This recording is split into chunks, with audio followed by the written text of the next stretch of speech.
my God, I can't believe that the time has gone so quickly. Believe it or not, when I first started at Sunnyvale was after I started student teaching at Fremont, taught there for 3 years, and then got the opportunity to go to Sunnyvale. And that was the beginning of the greatest relationship I've ever had with wonderful, wonderful teachers and wonderful, wonderful students. And at this time, I hope all of you are well. You're moving around, staying active, and enjoying some of the activities that are going on in the community. We live in a great area that provides us with all kinds of opportunities. And I hope some of you are still playing tennis, playing golf, or basketball. And what years were you there, Carol? I was there from 60 to 80. Wow. And I taught 39 years. And I know you are all saying, I thought, well, what I've heard from other graduates, I can't believe you are still here on this side of the grass. And I can't believe you look able to move around. You look fabulous. What are you talking about? No. They told me I was old when I had them as a student. But that was the class of 58 graduated from Fremont told me that. So, well, what are some of your more memorable experiences, funny experiences? Working with Tony Nunes, and having Adrian Stanga as a principal, he was constantly. Yeah, first of all, I have to tell you that Adrian, Mr. Stanga, was my typing teacher in high school in Reading. And I came down here and was fortunate enough to do student teaching at Fremont. And he had left before I got there to go and be vice principal, I think, or dean of boys at Sunnyvale. But he was a great principal. He has a great sense of humor. And Tony and I were his two favorite teachers. He used to tell us that all the time. So you can tell that he probably had a Pinocchio complex, I think, is because of how he used to refer to us. What were some of your more favorite sports?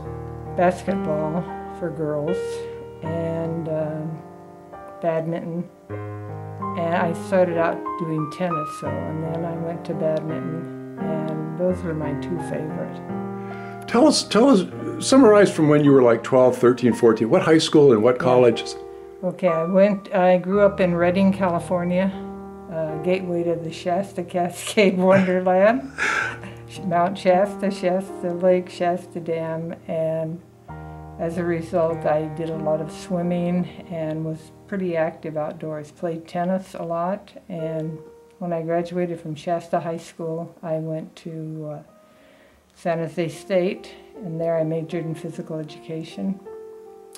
I was considering becoming a physical therapist. PT? And then some students asked me once why I changed, and I told them, well, I wanted to work with the healthy people instead of the sick. Yeah. And I said, but I got the raw deal because now I'm working with the sick. But I'm kidding with that because I have enjoyed getting to know each one of the students. I think that's one of my strong suits as a teacher. I had a teacher in college that told me that it doesn't make any difference how much you know until you can demonstrate how much you care about the individual. And so that is what so each year I'd think when we get a new class of freshmen in, I'd think, well, I have a whole bunch of new friends, and many of them are still my friends. I see quite a few of them. And in the class of 64, Eric Paulson, Carol, his wife, Paulson, Blaskus, John Figueroa. John Figueroa, Linda Province, all of those. I also, besides coaching, I also had the opportunity to be advisor for the cheerleaders and song girls. Now that was a trip. Sure. But it was fun. How do you think we got the name the Jets? Where did that come from? I think it's because of Sunnyvale, and there was Moffett Field over there. That's what I'm thinking. But I'm not sure. Now, the person who would know that is Adrian Stanger. Stanger would know that. Yeah. Yes, he would, and I never even thought to ask him. I just assumed, you know. Yeah. So compare your high school experience to what a kid's going through today. What do you think the biggest difference is? Well, see, I don't think there's really any difference in kids today as there were a few years ago. Everybody wants to be heard, and they just find different ways of expressing that. And I think, but when people condemn them now, I don't think they're any different. I mean, I know that people, teachers that I associate with say, oh, they're terrible now, and I disagree with them. Good for you.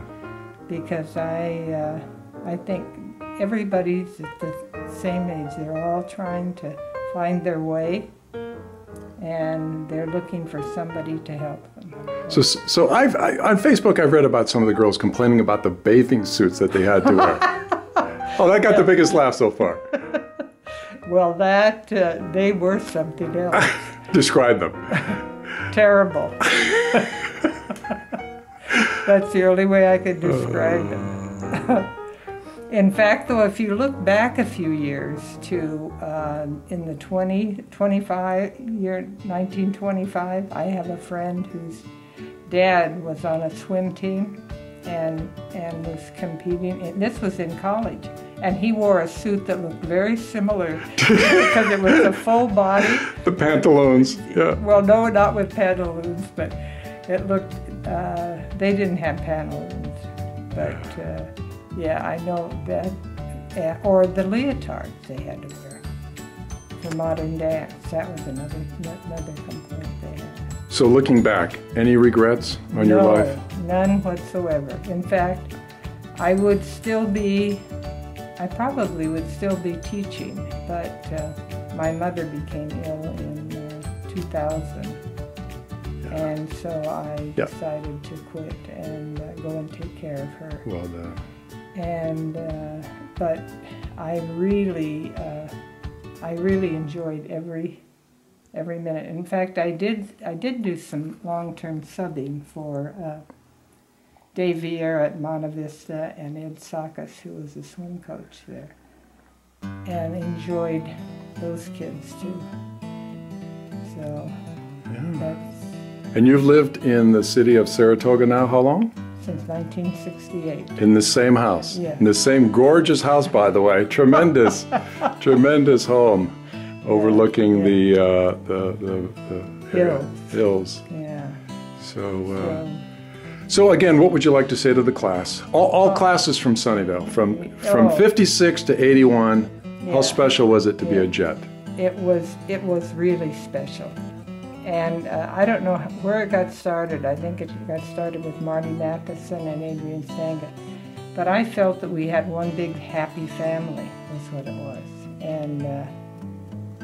And whenever we competed against other schools, they always said, you know, they'd always make comments about how respectful our kids were and how good they were and competing and everything. And so I was always very proud of them. It's not all about the winning, is it, Carolyn? No, it's not. It's about playing and being active. Yeah.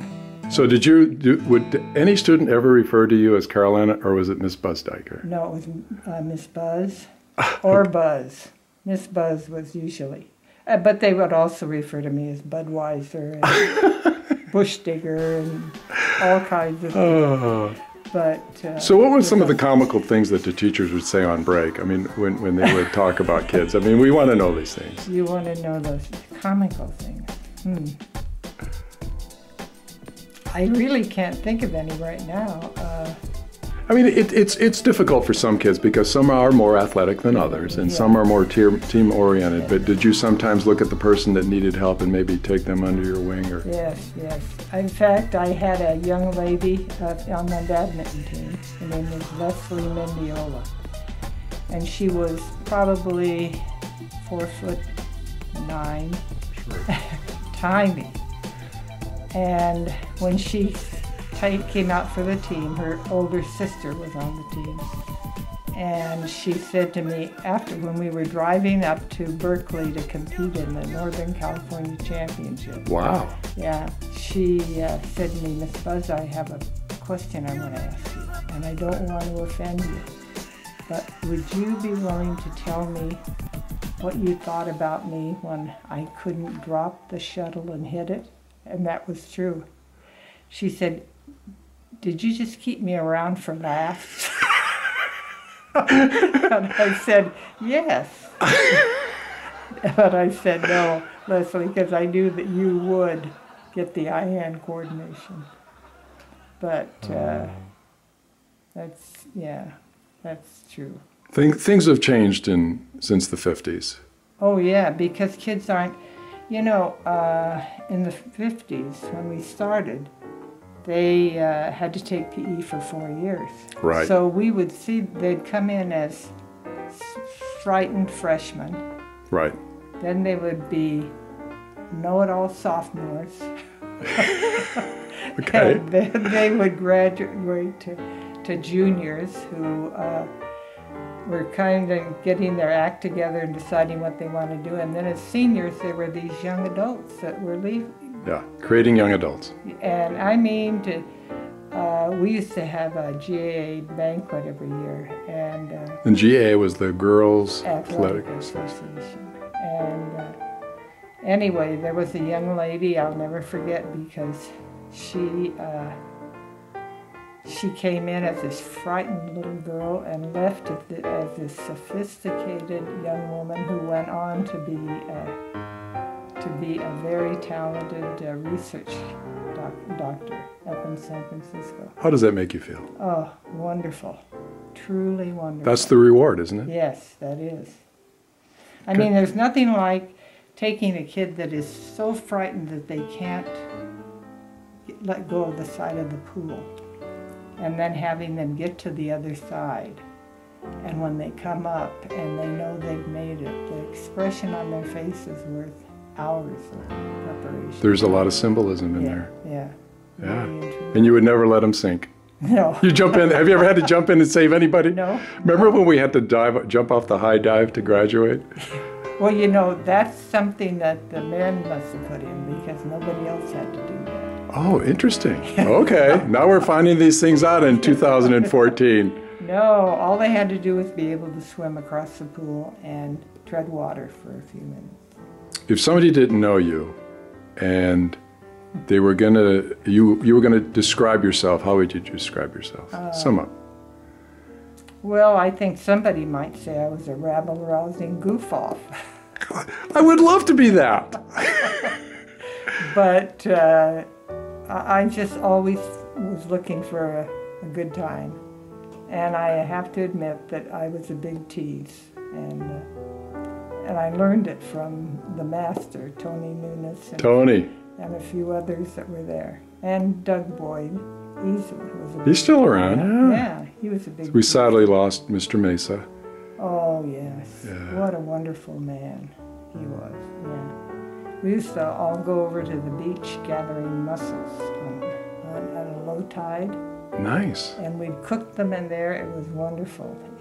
Dick Henning and Pete Mesa and his wife and Ed Bangle and...